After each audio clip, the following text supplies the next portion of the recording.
everybody. I hope that you've had a good day and a good week. Um, so, this is part three of an intro into a project and a series that I intend to be working on for, I don't actually know how long because there's so much information. And I'm creating this and putting it on YouTube. Uh, let's go into the PowerPoint. Prepare a PowerPoint, but then if I don't use it, then I just kind of ramble. Anybody have that problem? Yeah. Okay, let me make this large so that it looks better. Okay. So, the intent of this project or series is to use the Bible, ancient Egyptian history, and some archaeology to uncover some basic facts about both the Bible and ancient Egypt that, to a large degree, remain unknown.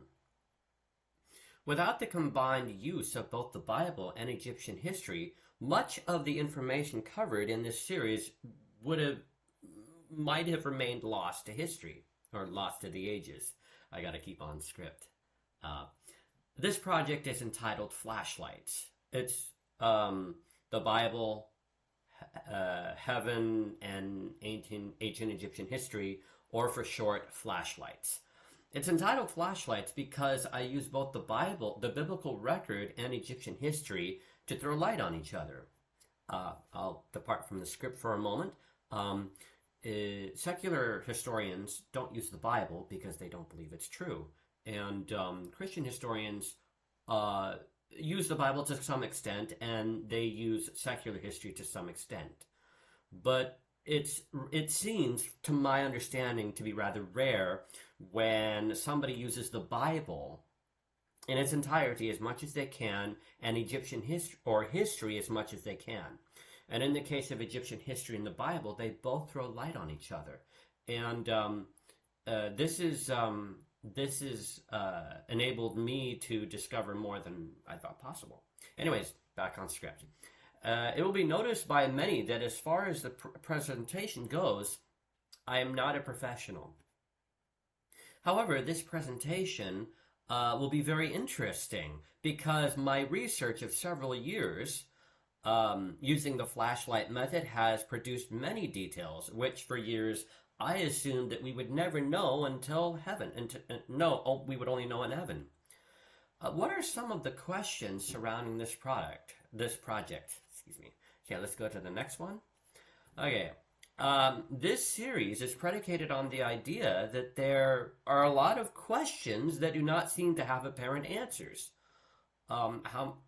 Depart from the script for a moment.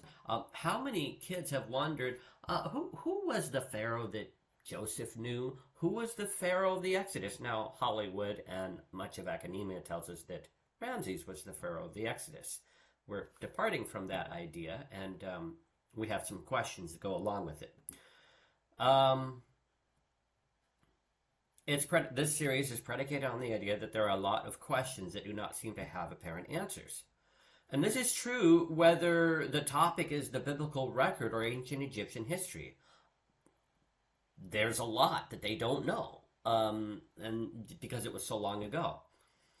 And the both Egyptian history and the biblical record uncover certain information that is not common knowledge. Not common knowledge yet, I hope. So stating those questions beforehand is a fitting preliminary. It is also true that there are people who have given me a hand, so to speak. There are fellow historians who have already established some points of historical fact that were not common knowledge. And I will be implementing what others, historians, have gleaned. Terry Fivish is a good example of a historian who has already established specific and important points, such as Amenemhat III of the 12th dynasty being the pharaoh who knew Joseph. All my studies have confirmed that. Going from this point and accepting it as fact, I have attempted, using the flashlight method, to piece together further details such as who the Pharaoh of the Exodus was. Naturally, there were many questions that presaged this effort. We were always curious. We wondered, did Jacob have more than one daughter? Did Joseph have any sisters? There's a lot the Bible doesn't tell us. Simply